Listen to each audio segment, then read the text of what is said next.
মুজিব বর্ষে কেউ গৃহহীন থাকবে না বললেন প্রধানমন্ত্রী। দ্বিতীয় ধাপে আরও 53,000 পরিবার পেল নতুন ঘর। করোনায় 82 মৃত্যু। সীমান্ত জেলাগুলোতে দ্রুত ছড়াচ্ছে ডেল্টা ভ্যারিয়েন্ট। কাল শুরু ফাইজারের টিকাদান। সড়ক মহাসড়কের দুর্ঘটনাপ্রবণ এলাকা চিহ্নিত করবেন বুয়েটের বিশেষজ্ঞরা। পরিবহন শ্রমিকরা পাবে নিয়োগপত্র। 72 বছরে পা রাখতে যাচ্ছে আওয়ামী লীগ। বঙ্গবন্ধু কন্যার নেতৃত্বে উন্নয়ন অগ্রযাত্রায় বাংলাদেশ।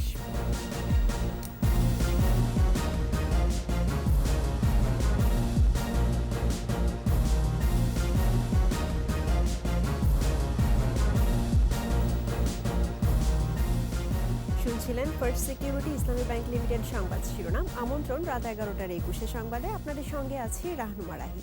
দর্শক, 21 টেলিভিশনের সংবাদ একই সাথে সরাসরি দেখতে পাবেন আমাদের ফেসবুক পেজ www.facebook.com/2124 অনলাইনে। প্রধানমন্ত্রী শেখ হাসিনা আবারও বলেছেন, মুজিব বর্ষে একটি মানুষও গৃহহীন থাকবে না। নতুন 53,000 মানুষকে জমিসহ বাড়ি উপহার প্রদান অনুষ্ঠানে তিনি বলেন, অর্থনীতির সুফল তৃণমূল মানুষের মাঝে পৌঁছে দেয়াই আওয়ামী লীগের মূলনীতি। আর ঘর পাওয়া মানুষের হাসি বড় পাওয়া বলে মন্তব্য করেন প্রধানমন্ত্রী। আরও জানাচ্ছেন প্রণব চক্রবর্তী। পাখির চোখে দেখা সবুজের মাঝে লাল ঘরগুলো সমাজের সব হারা মানুষের। মুজিব বর্ষে কেউ গৃহহীন থাকবে না, এ লক্ষ্যে গৃহহীনদের জমিসহ ঘর করে দিচ্ছে সরকার। এ প্রকল্পের শুরুতেই 70,000 পরিবার ঘর পেয়েছে, আর এবার ঘর পেল আরও 53,340 পরিবার। গণভবন থেকে যুক্ত হয়ে কার্যক্রমের উদ্বোধন করেন প্রধানমন্ত্রী শেখ হাসিনা। দেশকে দারিদ্র্যমুক্ত করাই সরকারের লক্ষ্য বলে জানান তিনি। অর্থনৈতিক নীতিমালায় আমাদের প্রথম কাজ হচ্ছে একবারে গ্রাম পর্যায়ে তৃণমূল মানুষের কাছে পৌঁছে যাওয়া, অর্থ সরবরাহ করা, জীবন জীবিকার ব্যবস্থা করা, তাদের বাসস্থান, চিকিৎসা, শিক্ষা, স্বাস্থ্যের ব্যবস্থা করা। কোনো মানুষ যদি গৃহহারা থাকে বা ভূমিহীন থাকে বা এ ধরনের ক্ষতিগ্রস্ত হয়ে থাকে, অবশ্যই সেটা আমাদের জানালে আমরা তাদের জন্য ঘরবাড়ির ব্যবস্থা করে দেব। আমি মনে করি যে অন্তত এটুকু করলে পরে আমার বাবার আত্মাটা তো শান্তি পাবে। শুধু ঘর নয়, জীবিকার ব্যবস্থাও নিশ্চিত করতে চায় সরকার। ঢাকার বস্তিবাসীদের থাকার ব্যবস্থা করার কথাও জানান সরকার প্রধান। বস্তিতে যে অস্বাস্থ্যকর পরিবেশে থাকে এবং বেশ ভালো টাকা ভাড়া দিয়েই তাদের থাকতে হয়, কিন্তু ভাড়া দিয়েই যখন থাকবে তখন ভালোভাবেই থাকুক।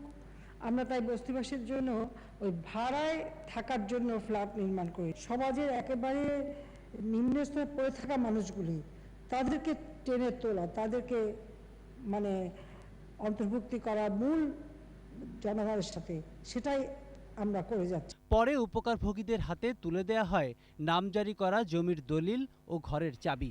বিভিন্ন জেলার উপকারভোগীদের সাথে কথা বলতে গিয়ে তাদের ভালোবাসায় আপ্লুত হন প্রধানমন্ত্রী। বাড়ি, ঘর, দুয়ার, ঠিকানা, এটা আমি একটা ভবিষ্যৎ পাইলাম। আপনার কাছে আমার একটি দাবি, আপনি আমার যে ঘর দিয়েছেন সেই ঘরে একটিবার আসবেন। আমি আপনাকে শাক করা দিয়ে তরকারি রান্না করে খাওয়াবো। বোন, আমি যদি সুযোগ পাই নিশ্চয়ই আমি আসার চেষ্টা করব। তবে আপনাদের যে অবদান, আপনাদের যে আত্মত্যাগ, এই আত্মত্যাগের মধ্য দিয়ে তো আমাদের স্বাধীনতা অর্জন। এবছরের ডিসেম্বরের মধ্যে আরও 1 লাখ গৃহহীনকে জমি ও ঘর প্রদান করবে সরকার। ক্ষমতায় বসে শুধু নিজে খাবো, নিজে ভালো থাকবো, সেটা তো না। ক্ষমতায় থাকা মানে হচ্ছে মানুষের সেবা করার একটা সুযোগ, মানুষের জন্য কিছু করার সুযোগ। প্রণব চক্রবর্তী, 21 টেলিভিশন, ঢাকা। মুজিব বর্ষে প্রধানমন্ত্রীর উপহার জমি ও ঘর পেয়ে খুশি একসময় আশ্রয়হীন মানুষগুলো। উদ্বোধনের পর বিভিন্ন জেলায় জেলা প্রশাসক কার্যালয়ে সুবিধাভোগীদের সাথে কথাও বলেন বঙ্গবন্ধু কন্যা। বাড়িঘর পাওয়ার পাশাপাশি নিরাপদ জীবন পাবে এসব মানুষেরা। প্রতিনিধিদের সহায়তায় আরও জানাচ্ছেন মাসুম আলিসা। মৌলভীবাজারের শ্রীমঙ্গল উপজেলার মাঝদিহি পাহাড়ের দৃষ্টিনন্দন এলাকায় নির্মিত এই প্রকল্পে আশ্রয় হয়েছে প্রায় 1,500 মানুষের। মায়া খাতুনের কোনো ঘর ছিল না। ঘর পেয়ে প্রধানমন্ত্রী শেখ হাসিনার প্রতি কৃতজ্ঞতা জানালেন। 50 বছর খুব কষ্টে বাস করলাম, তখন প্রধানমন্ত্রী শেখ হাসিনা তাই দয়া করিয়া আমরা জায়গা দিছুন, বাড়ি দিছুন। তার মতো আর সবারই বঙ্গবন্ধু কন্যার প্রতি কৃতজ্ঞতার শেষ নেই। আমরা বাড়িঘর আসিল না, প্রধানমন্ত্রী বাড়িঘর দিয়ে দিয়েছে। শ্রমিকের বাগান আসছিলাম, থেকে কাজ করতাম, 3টা বাচ্চা নিয়ে ঘুরতাম, মানুষের বাগানে বাগানে থাকতাম। আমরা প্রধানমন্ত্রী গড় দেওয়া নিয়ে আমরা খুব শান্তি পাইছি। আমরা খুব গরিব মানুষ, প্রধানমন্ত্রী আমরা গড় দেওয়া, আমরা একটা ঠিকানা হয়েছি। খুশির এই চিত্র সারা দেশের 53,000 পরিবারের মাঝে। একদিন আগেও যাদের পরিচয় ছিল ভূমিহীন। মাননীয় প্রধানমন্ত্রীকে আমি অনেক শুভেচ্ছা ও শুভকামনা জানাই। জননেত্রী শেখ হাসিনার নির্দেশে আমরা ঘর পাইছি, আমরা দীর্ঘ কামনা করি সুস্বাস্থ্যের জন্য। ভিডিও কনফারেন্সের মাধ্যমে রোববার সকালে ঘর ও জমি হস্তান্তর করেন প্রধানমন্ত্রী। মাসুম আলিসা, 21 টেলিভিশন। করোনায় একদিনে 82 জনের মৃত্যু হয়েছে। স্বাস্থ্য অধিদপ্তরের নিয়মিত বুলেটিনে জানানো হয়, খুলনা ও রাজশাহী বিভাগে করোনা পরিস্থিতি উদ্বেগজনক। এদিকে কাল শুরু হচ্ছে ফাইজারের টিকাদান। প্রথম দফায় টিকা পাবেন 120 জন। 7 থেকে 10 দিন পর্যবেক্ষণের পর দ্বিতীয় পর্যায়ে টিকা দেওয়া হবে। বিস্তারিত জানাচ্ছেন স্মৃতি মণ্ডল। সংক্রমণ ভয়াবহ রূপ নিচ্ছে। রাজশাহী ও খুলনা বিভাগের পরিস্থিতি উদ্বেগজনক বলছে স্বাস্থ্য অধিদপ্তর। রাজশাহী বিভাগের নাটোরের সংক্রমণ হার 37% বেশি, নওগাঁয় 35%, খুলনা বিভাগের খুলনা জেলা ও যশোরে 38%, চুয়াডাঙ্গায় 36% বেশি। অন্যদিকে ঢাকা বিভাগে সবচেয়ে বেশি সংক্রমণ ঝুঁকিতে ফরিদপুর, গোপালগঞ্জ ও টাঙ্গাইল। চট্টগ্রাম বিভাগে বান্দরবান ও কুমিল্লায় নমুনা পরীক্ষার বিপরীতে শনাক্ত বেশি। জানুয়ারি মাসে মাত্র 21,629 জন রোগী আমরা পেয়েছিলাম, যেটি মার্চ মাসে বাড়তে শুরু করে এবং এপ্রিল মাসে আমরা 1 লাখেরও বেশি রোগী পেয়েছি। জুন মাসের আজকে 20 তারিখ পর্যন্ত 47,000-এরও বেশি সংখ্যক রোগীকে শনাক্ত করা সম্ভব হয়েছে। এদিকে কোভ্যাক্স থেকে পাওয়া ফাইজারের 1,620 ডোজ ভ্যাকসিন থেকে টিকাদান শুরু হচ্ছে সোমবার। ঢাকার 3টি কেন্দ্র থেকে টিকা দেয়া হবে।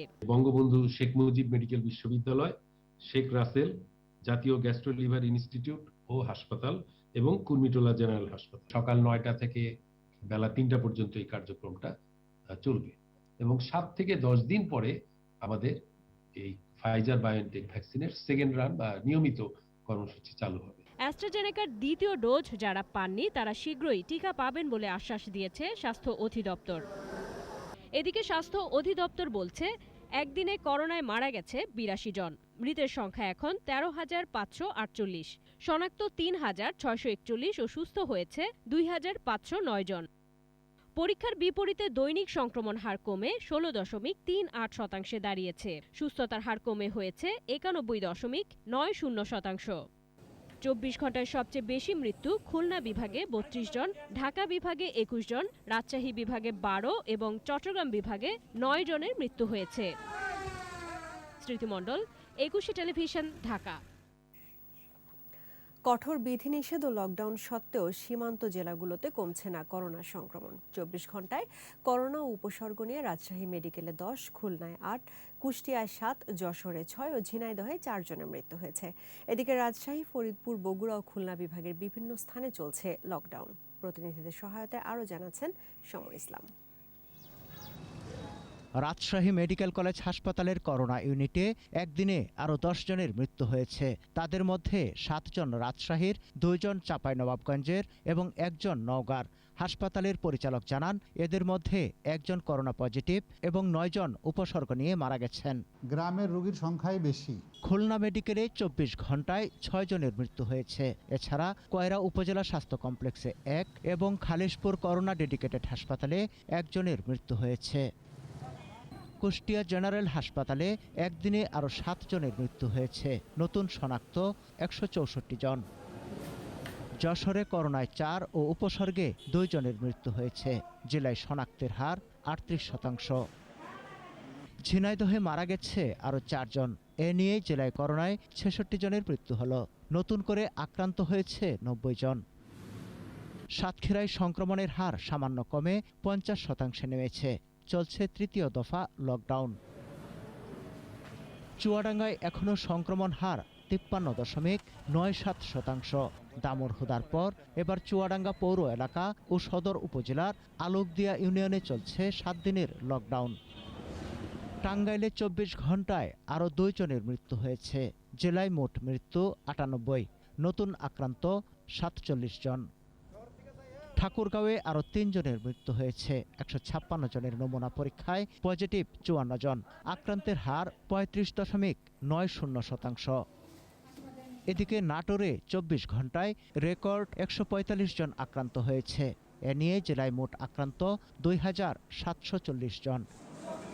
কঠোর বিধিনিষেধ ও লকডাউন চলছে দিনাজপুরের সীমান্তবর্তী হিলি, খুলনা, রাজশাহী, শেরপুর, জয়পুরহাটের কালাই সহ বিভিন্ন স্থানে। স্বাস্থ্যবিধি নিশ্চিত করতে অভিযান অব্যাহত রেখেছে ভ্রাম্যমাণ আদালত। সমর ইসলাম, 21 টেলিভিশন। সড়ক মহাসড়কের দুর্ঘটনাপ্রবণ এলাকা চিহ্নিত করবেন বুয়েটের পরিবহন বিশেষজ্ঞরা। দুর্ঘটনার কারণ ও সমাধান খুঁজতে এই সিদ্ধান্ত নিয়েছে সড়ক নিরাপত্তা বিষয়ক জাতীয় টাস্কফোর্স। স্বরাষ্ট্র মন্ত্রণালয়ে টাস্কফোর্সের বৈঠকে চালক, শ্রমিক সকলের নিয়োগপত্র নিশ্চিতে ঐক্যমতে পৌঁছায় মালিক ও শ্রমিক উভয় পক্ষ। বৈঠক শেষে এসব সিদ্ধান্তের কথা জানান স্বরাষ্ট্রমন্ত্রী আসাদুজ্জামান খান কামাল। রিপোর্টে আরও জানাচ্ছেন মোহাম্মদ নূর নবী। সড়ক দুর্ঘটনা, অনাকাঙ্ক্ষিত প্রাণহানি আর সম্পদের বিস্তর ক্ষয়ক্ষতি। লক্কর-ঝক্কর পরিবহন, অনুমোদিত যান, সড়ক নির্মাণের ত্রুটিসহ পরিবহন সেক্টরে জমে থাকা অব্যবস্থাপনারই ফল প্রতিদিনের এই সড়ক দুর্ঘটনা। এসব কারণ চিহ্নিত করে 111 দফা সুপারিশ ছিল সড়ক নিরাপত্তা বিষয়ক জাতীয় টাস্কফোর্সের। এর মধ্যে অল্প কিছু বাস্তবায়িত হয়েছে। সুপারিশগুলোর বাস্তবায়নের গতিসঞ্চার ও কৌশল খুঁজতে টাস্কফোর্সের বৈঠক বসে স্বরাষ্ট্র মন্ত্রণালয়ে। সিদ্ধান্ত হয় ব্যাটারি চালিত, ইঞ্জিন নিয়ন্ত্রিত রিক্সা চলাচল বন্ধ করার। রিক্সা ভ্যানের ভিতরে আপনার মোটর লাগিয়ে, ব্যাটারি চালিত মোটর লাগিয়ে আপনার রাস্তায় চলছে, তার সামনের চাকায় শুধু ব্রেক, পিছনের চাকায় কোনো ব্রেক নাই কিংবা ব্রেকের ব্যবস্থাও থাকলেও অপ্রতুল। সেই সমস্ত রিক্সা ভ্যান আমরা বন্ধ করার সিদ্ধান্ত আজকে এই সভাতে হয়েছে। এমনকি লোকালয়ের ভেতর চলাচলকারী ইজি বাইক, নসিমন, করিমন, ভটভটি বন্ধ করার উপায়ও খোঁজা হচ্ছে, জানান স্বরাষ্ট্রমন্ত্রী। নির্ধারিত স্থান থেকেই তাকে চাঁদা আদায় নিতে, চাঁদা কিংবা টোল কিংবা রাজস্ব যেটাই হোক আদায় করতে হবে।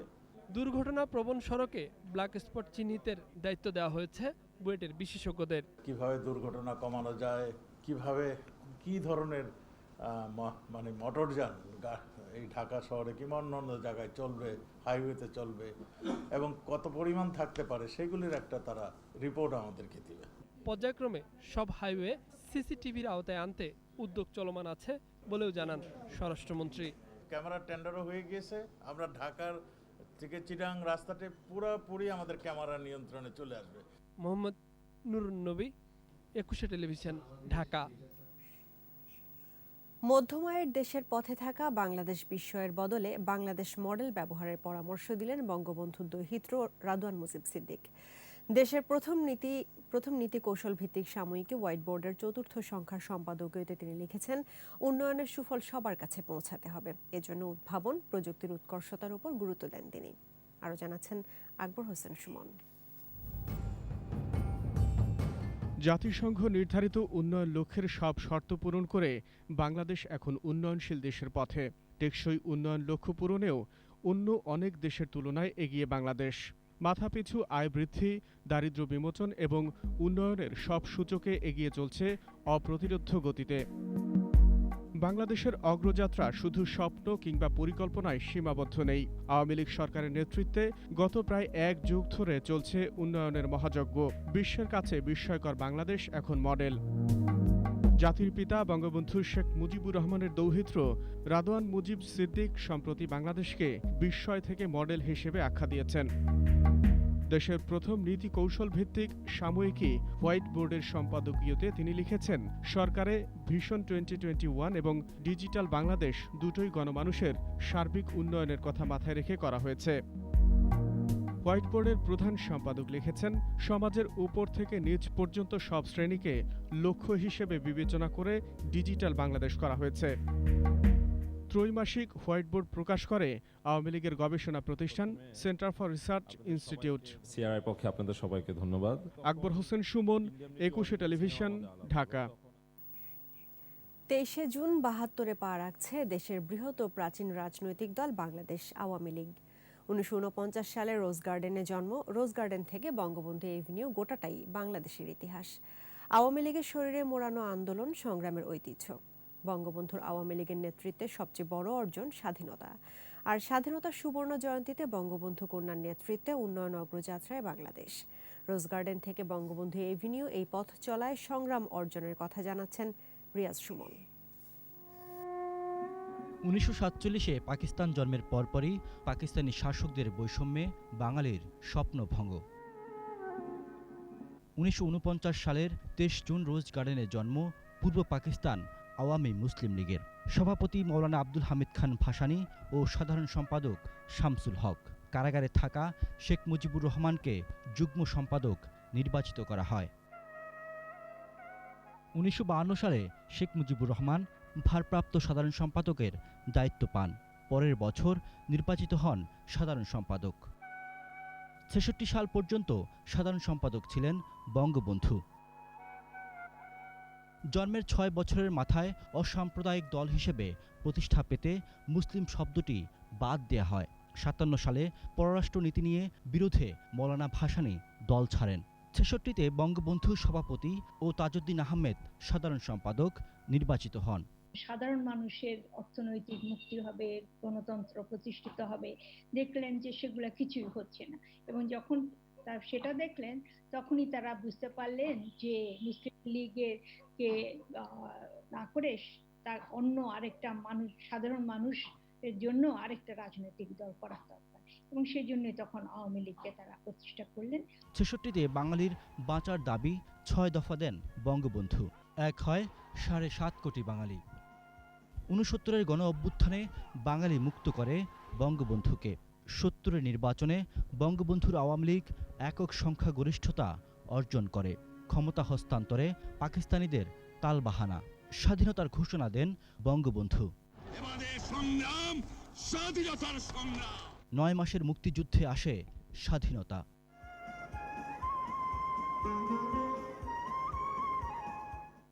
বঙ্গবন্ধু যখন দেশ গড়ার পথে, ঠিক সেই সময়ে ৭৫-এর ১৫ই আগস্ট কাল রাতে সপরিবারে নির্মমভাবে হত্যা করা হয় জাতির পিতাকে।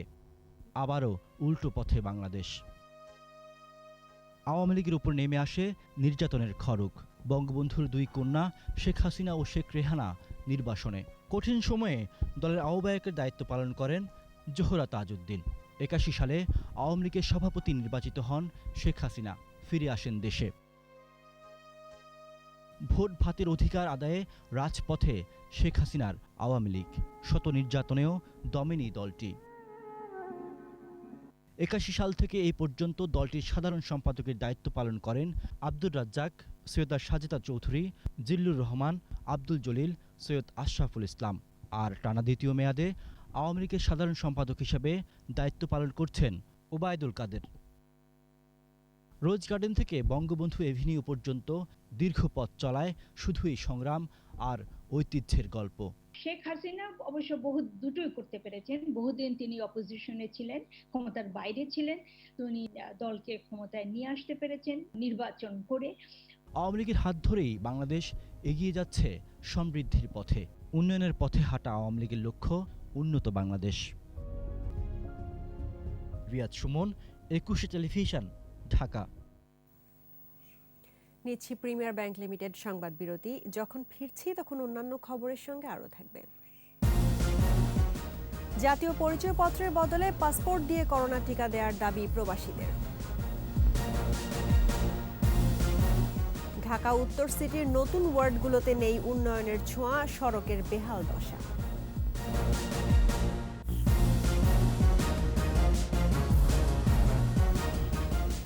আবারও আমন্ত্রণ রাত ১১টার ২১ সংবাদে। বাংলাদেশ সেনাবাহিনীকে আধুনিক tiger multiple launch rocket systems MLRS প্রদান করেছেন প্রধানমন্ত্রী শেখ হাসিনা।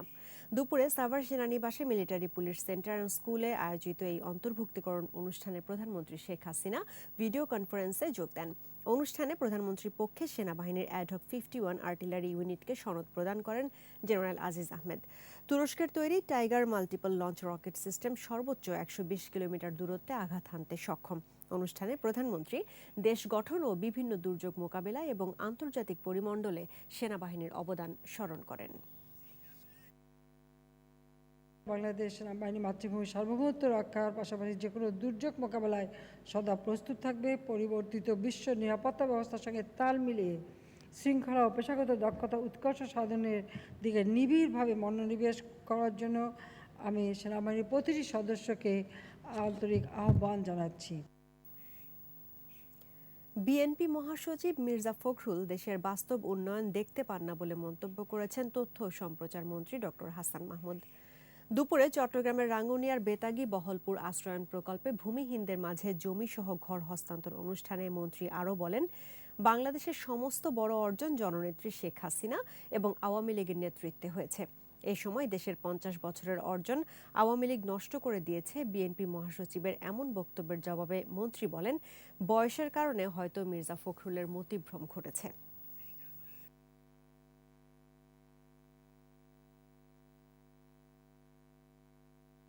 যেখানে সবাই প্রশংসা করে আর সেখানে মির্জা ফখরুল ইসলাম আলমগীর সাহেব কি বলে, এতে মনে হচ্ছে বয়সের কারণে ওনার মতিভ্রম হয়েছে। চাহিদা মেটাতে ভারত করোনা ভ্যাকসিন উৎপাদন বাড়াচ্ছে বলে জানিয়েছেন ভারতের হাই কমিশনার বিক্রম কুমার দোরাইস্বামী। রাজধানীর বঙ্গবন্ধু এভিনিউর যুবলীগ কেন্দ্রীয় কার্যালয় পরিদর্শন শেষে সাংবাদিকদের তিনি আরও বলেন, ভারতের করোনা পরিস্থিতি এখনও বিপজ্জনক পর্যায়ে, তাই বাংলাদেশের চুক্তি অনুযায়ী ভ্যাকসিন আমদানির নির্দিষ্ট সময় এখনও বলা যাচ্ছে না। এর আগে তিনি যুবলীগ কার্যালয় ঘুরে দেখেন, বিভিন্ন দ্বিপাক্ষিক বিষয়ে আলোচনা করেন। করোনাকালে যুবলীগের মানবিক কার্যক্রম দুটি ডকুমেন্টারি দেখান যুবলীগের চেয়ারম্যান শেখ ফজলে শামস পরশ।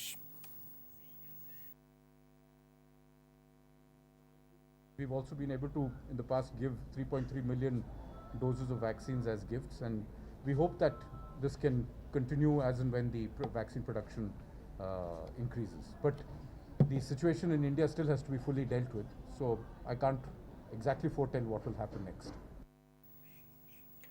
জাতীয় পরিচয়পত্রের বদলে পাসপোর্ট দিয়ে করোনা টিকা দেওয়ার দাবি জানিয়েছেন আটকে পড়া কুয়েত প্রবাসীরা। আগস্টের মধ্যে টিকা না দিতে পারলে তারা যেতে পারবেন না বলে জানান। আর এতে করে প্রায় 14,000 পরিবার অনিশ্চিত জীবনে পা বাড়াবে বলে আশঙ্কা প্রবাসীদের। আরও জানাচ্ছেন দীপু শিকদার। 1.5 বছর হতে চলেছে করোনা ভাইরাসে স্থবির পুরো বিশ্ব। মৃত্যু আর লাগামহীন শনাক্তে এখনও টালমাটাল অনেক দেশ। এ অবস্থায় বাংলাদেশে আটকে পড়া রেমিটেন্স যোদ্ধারা আছেন নানান জটিলতায়। বিশেষ করে কুয়েত থেকে আসা হাজারো প্রবাসী টিকা নিতে না পারায় ফিরতে পারছেন না সেখানে। ঢাকা রিপোর্টার্স ইউনিটিতে সংবাদ সম্মেলন করেন আটকে পড়া এই কুয়েত প্রবাসীরা। কুয়েত প্রবাসীদের মধ্যে বেশিরভাগ লোকের জাতীয় পরিচয়পত্র নাই, যার ফলে আমরা ভ্যাকসিন গ্রহণ করতে পারছি না। জাতীয় পরিচয়পত্রের পরিবর্তে পাসপোর্টের মাধ্যমে প্রবাসীদের ভ্যাকসিন প্রাপ্তিসহ বাংলাদেশের সকল পরিষেবা দেওয়ার জোর দাবি জানাচ্ছি। যেহেতু এখন ফাইজার টিকা চলমান আছে, তাই এক্ষেত্রে কুয়েত প্রবাসীদেরকে অগ্রাধিকার দেওয়ার জোর দাবি জানাচ্ছি। দেশে আটকে পড়া এমন প্রবাসীর সংখ্যা সর্বোচ্চ 14,000 বলে জানান ভুক্তভোগীরা। প্রবাসী কল্যাণ মন্ত্রণালয় সেটা যদি অগ্রাধিকার ভিত্তিতে আমাদেরকে ফাইজারটা দেয় অথবা দেওয়া শুরু করে, তাহলে হয়তোবা আমরাই 14,000 ফ্যামিলি কিংবা 14,000 প্রবাসী কিন্তু আসলে বেঁচে যাব এবং খুব দ্রুতই কুয়েতে ব্যাক করতে পারবো ইনশাআল্লাহ। সমস্যা সমাধানে প্রধানমন্ত্রীর হস্তক্ষেপ কামনা করা হয় সংবাদ সম্মেলন থেকে। সরাসরি প্রজাতন্ত্রী বাংলাদেশ সরকারের মাননীয় প্রধানমন্ত্রীর হস্তক্ষেপ কামনা করছি। দীপু শিকদার, 21 টেলিভিশন, ঢাকা। ইউনিয়ন ভেঙে সিটি কর্পোরেশনে যুক্ত হওয়ার কয়েক বছর কাটলেও নতুন ওয়ার্ডগুলোতে এখনও উন্নয়নের কোনো ছোঁয়াই লাগেনি। সড়কগুলোরও বেহাল দশা।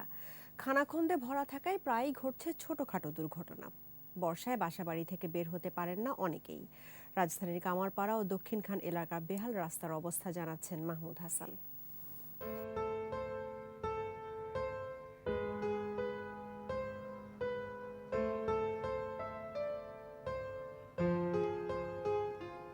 বর্ষার শুরুতেই জল জমে ডোবায় পরিণত হয়েছে সড়কগুলো। দক্ষিণখানের মোল্লারটেক, প্রেমবাগান, গাওয়াইয়ের কাজীবাড়ি রোড, আমতলা সহ সব সড়কের চিত্রই একই রকম। ছোট বড় গর্ত তো আছেই, সাথে আছে জমে থাকা কাদা। সড়কের কষ্ট ভোগাচ্ছে স্থানীয়দের। মানুষ একে বিপদ দিলে অ্যাক্সিডেন্ট, একটা রুগীকে নিয়ে যে হাসপাতালে নিব ওই ব্যবস্থাও নাই। বাড়ির ভিতরে বৃষ্টি হলে পানি ঢুকে যায় এক হাঁটু। কইলাম না এমপি সবাইলে মন্ত্রী সবাইয়ে এ মুখাইয়ে হে মুখাইয়ে আয়া উদালি গডি ফৌড়া উড়ে নিয়ে যায় আর কয়েকটা কথা কয়ে দিই এবার বাস সার্স। তুরাগের কামারপাড়া ও আশপাশের বেশিরভাগ সড়কই যান চলাচলের অযোগ্য হয়ে পড়েছে। সামান্য বৃষ্টিতেই হয় জলাবদ্ধতা। ভাঙা সড়কে এখন হাঁটাও কষ্ট, যাতায়াতের অতিরিক্ত সময় লাগছে, সেই সাথে আছে দুর্ঘটনার ঝুঁকি। একবেলা গাড়ি চালিয়ে বুকটা ব্যথা হয়ে যায়, চাকা অর্ধেক ডুবে যাচ্ছে, পাটা সব ভিজে যাচ্ছে, আমাদের ব্যবসা বাণিজ্যের ক্ষতি হচ্ছে। কাউন্সিলররা বলছেন বাজেটের অর্থ না পাওয়ায় কাজ শুরু করা যাচ্ছে না। আমার এলাকার রাস্তাঘাটের যে পরিমাণ আছে এর প্রায় 90%ই খারাপ। আশা রাখি জুলাই মাসের মধ্যে আমাদের এই অঞ্চলের মানুষ তার কাঙ্ক্ষিত স্বপ্ন যে উন্নয়ন সেটুকু দেখতে পারবে। সিটি কর্পোরেশন বলছে বাজেট আছে, তবে পরিকল্পিত নগরী গড়তে মহাপরিকল্পনা বাস্তবায়নে সময় লাগছে। যোগাযোগের ক্ষেত্রে যে বর্তমানে যে জটিলতা রয়েছে এগুলো থাকবে না। নতুন এলাকার জন্য কয়েক বছরের ব্যবধানে সেখানে প্রায় 26,000 কোটি টাকা ব্যয়ে আমরা একটি আধুনিক এলাকা গড়ে তোলার উদ্যোগ নিয়েছি। এভিনিউ রোডগুলো আমরা 72 ফিট প্রশস্ত করব। সিটি কর্পোরেশনের সব সুযোগ সুবিধা পেতে আরও কিছু সময় অপেক্ষার পরামর্শ দিচ্ছে উত্তর সিটি কর্তৃপক্ষ। মাহমুদ হাসান, 21 টেলিভিশন, ঢাকা। আবারও প্রিমিয়ার ব্যাংক লিমিটেড সংবাদ বিরতি। যখন ফিরছি তখন অন্যান্য খবরের সঙ্গে আরও থাকবে। বিশ্বজুড়ে করোনার প্রভাব ফের ঊর্ধ্বমুখী। তৃতীয় ঢেউয়ের শঙ্কায় ভারত, যুক্তরাজ্য সহ অনেক দেশ। আমন্ত্রণ আবারও রাত 11টার 21 সংবাদে। রাজধানীর দারুস সালাম এলাকায় অভিযান চালিয়ে বিটকয়েন ক্রয় বিক্রয় চক্রের হোতা হামিম সহ 4 জনকে গ্রেফতার করেছে র্যাব-4। প্রাথমিক জিজ্ঞাসাবাদে তারা জানিয়েছে ইন্টারনেটে বিভিন্ন সাইটে অ্যাকাউন্ট করে ক্রয় বিক্রয় চালাতো। এছাড়া চক্রটি দেশের কিছু অসাধু ডোমেইন হোল্ডারদের সঙ্গে মোবাইল ব্যাংকিং ও ইলেকট্রনিক মানি ট্রান্সফারের মাধ্যমেও টাকা লেনদেন করে। র্যাব কর্মকর্তারা জানান চক্রটি ডার্ক পর্ন সাইট থেকে বিভিন্ন পর্নোগ্রাফি ক্রয় করে তা আবার বিক্রি করে দেয়। এমনকি তারা তরুণ তরুণীদের প্রলুব্ধ করে তাদের কাছ থেকে সংগ্রহ করে বিপুল পরিমাণ টাকা।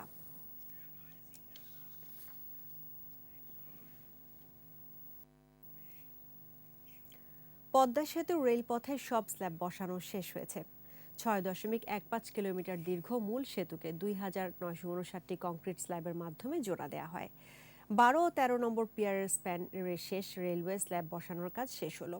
এর ফলে রেলপথ ধরে এখন হেঁটে মূল সেতু পার হওয়া যাবে। তবে মূল সেতু থেকে পার পর্যন্ত পথের কাজ শেষ হয়নি। আগামী ডিসেম্বরে তা শেষ হওয়ার কথা। এরপর রেল লাইন বসানো হবে।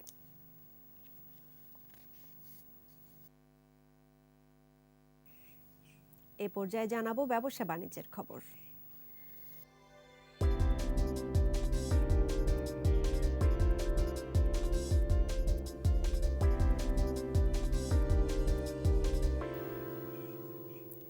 বাংলাদেশি ইলেকট্রনিক জায়ান্ট ওয়ালটনের কারখানা পরিদর্শন করেছেন পুঁজিবাজার নিয়ন্ত্রক সংস্থা বিএসইসি চেয়ারম্যান অধ্যাপক শিবলি রুবায়াতুল ইসলাম। গাজীপুরের চন্দ্রায় ওয়ালটন কারখানায় তাকে স্বাগত জানান প্রতিষ্ঠানটির পরিচালক এস.এম. আশরাফুল আলম। শ্রীব্যাগ বিশ্ববিদ্যালয়ের ইংরেজির অধ্যাপক শিনিন রুবায়াতকে সঙ্গে নিয়ে পুরো কারখানা ঘুরে দেখেন বিএসইসি চেয়ারম্যান। এ সময় ওয়ালটনের তৈরি নতুন মডেলের একটি স্মার্ট টেলিভিশন উন্মোচন করেন। ওয়ালটনকে টেকসই ও ক্রমবর্ধমান ব্যবসা প্রতিষ্ঠান বলে উল্লেখ করেন। এ সময় আরও উপস্থিত ছিলেন ওয়ালটন ডিজিটেক ইন্ডাস্ট্রিজ লিমিটেডের চেয়ারম্যান এস.এম. রেজাউল আলম, ব্যবস্থাপনা পরিচালক এস.এম. মঞ্জুরুল আলম সহ অন্যরা।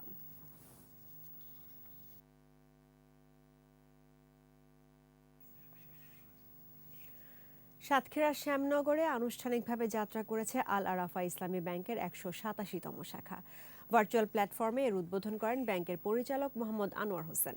এ সময় তিনি বলেন, শুধু আর্থিক লাভের জন্য না, মানুষকে সুদের ভয়াবহতা থেকে রক্ষা করার জন্য এই ব্যাংকটি প্রতিষ্ঠিত হয়। সব শাখায় সর্বোচ্চ গ্রাহক সেবার নিশ্চয়তা দেন তিনি। অনুষ্ঠানে সভাপতিত্ব করেন ব্যাংকের ব্যবস্থাপনা পরিচালক ও সিইও ফরমান আর চৌধুরী। উপস্থিত ছিলেন ব্যাংকের পরিচালক Abdul Malek Molla, senior executive vice president engineer Mohammad Habibullah সহ অনেকে।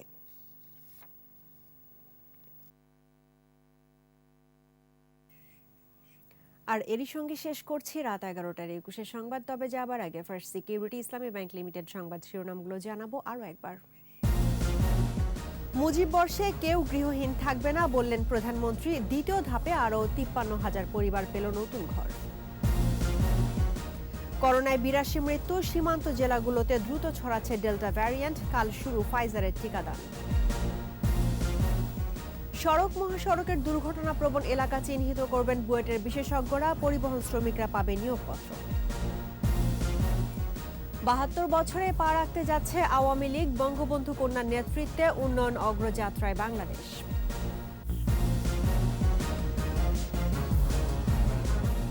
দর্শক, 21-এর সর্বশেষ খবর জানতে ডায়াল করুন 2021 নম্বরে, আর ভিজিট করুন 21-tv.com এই ওয়েবসাইটে। এছাড়া ফেসবুকে লগ ইন করতে পারেন facebook.com/2124 অনলাইনে। এতক্ষণ সঙ্গে থাকার জন্য ধন্যবাদ। আমাদের পরবর্তী সংবাদ রাত 1টায় দেখার আমন্ত্রণ রইল। স্বাস্থ্যবিধি মেনে চলুন, সুস্থ থাকুন, 21-এর সঙ্গেই থাকুন।